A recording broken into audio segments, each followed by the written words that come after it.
Hello, creative minds. Want to make your text stand out with vibrant color transitions?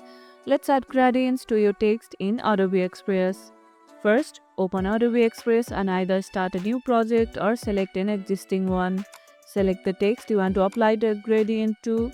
In the editing options, click on the text color option. Choose the gradient tab from the color options. Select a preset gradient or customize your own by picking the starting and ending colors.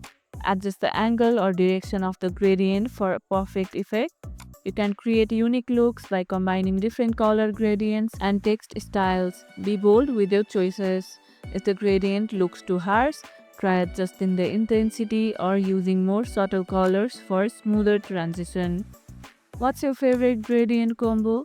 Let me know in the comments. If this tutorial helped, hit the like button, share it, subscribe, and drop a comment below. Thanks for watching, and I'll see you in the next one.